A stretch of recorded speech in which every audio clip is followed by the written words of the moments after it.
Nézzük most meg, hogy mi az, amivel dolgod van. Jó? Miben kell fejlődnöd? Az üzleti érzék.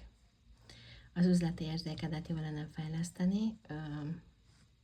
Mindjárt nézem. Gondoltam, másképp kell erre a dologra nézned, mint ahogy eddig néztél.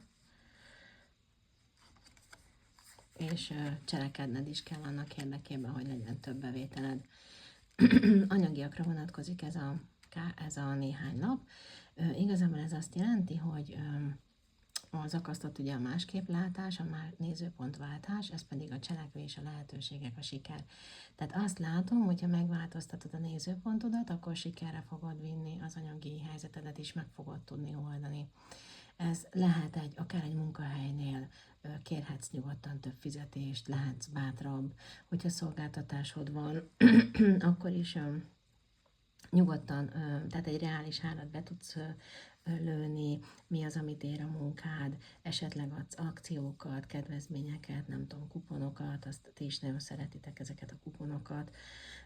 Igazából, hogy több embert el tudjál érni, és lehet, hogy eddig, nekem olyan érzésem van, igen, hogy eddig így úsztál az árral, tehát igazából nem annyira nézted az anyagi oldalát ennek a dolognak, lehet, hogyha munkahelyről van szó, mondjuk akkor azt gondoltad, hogy jó, az csak valamennyit megérek, vagy hát ennyit fizetnek, ennyit keresek, de hogy egy picikét nézd az anyagi oldalát is, jó? Mert hogy értéket adsz, értéket teremtesz, és mindenképpen megérdemled azt a megfelelő ellenszolgáltatást, és egy picikét még itt arra is felhívják a figyelmet, hogy egyébként a pénz, tehát ez most kimondottan a pénzzel kapcsolatos, tehát áramoltatni kell, tehát hogy ne félj akár befektetni, ne félj kiadni, és ne félj elfogadni, tehát tudjál elfogadni.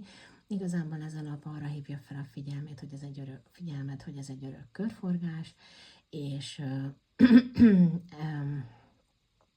ugye a kiadások, a bevételek követik egymást, a nyereség, a veszteség az is követi egymást, szóval nem nagyon lehet ezt, törekedjünk rá persze, hogy valamennyire egyensúlyba tartsuk, de azért ez elég nehéz, mármint, hogy állandó szinten tartani ezt a dolgot, mert hogy ez folyamatosan áramlik, de hogy látod, hogy mint a homokóra itt is úgy mutatja, vagy hogy ezen az ábrán nagyon szépen látszik, hogy igazából nem kerülheted el a kiegyenlítődést. Tehát amennyit befektetsz, annyit vehetsz ki belőle.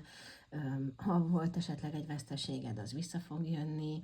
Egy nagyobb nyereség nem véletlenül jött, lehet, hogy valamiben szintén vissza kell fektetned. Annyira érdekes, különben olvastam egy történetet nem régen erről, hogy leírták a pénzútját, hogy nem tudom, egy bácsi eladott 10 tojást egy hölgynek, a hölgy elment, megcsináltatta a haját. Vagyis egy hölgynek a bácsi elment, nem tudom, a fodrászhoz abból a pénzből megcsináltatta a haját, a fodrász elment a henteshez, vett azon a pénzen húst, amit a hajvágásért kapott, a hentes meg nem tudom, vett a gyerekének egy cipőt azon a pénzen a Schustertől, és akkor így igazából körbeért a Schuster, meg nem tudom, visszavitte a hölgynek, aki vette a tojást, és kért egy, nem tudom, manikűrt tőle.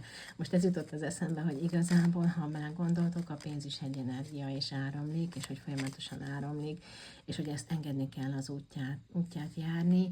Tud kiadni, és tud befogadni, és legyél abban biztos, hogy ez visszatér hozzád, ez az energia. Jó?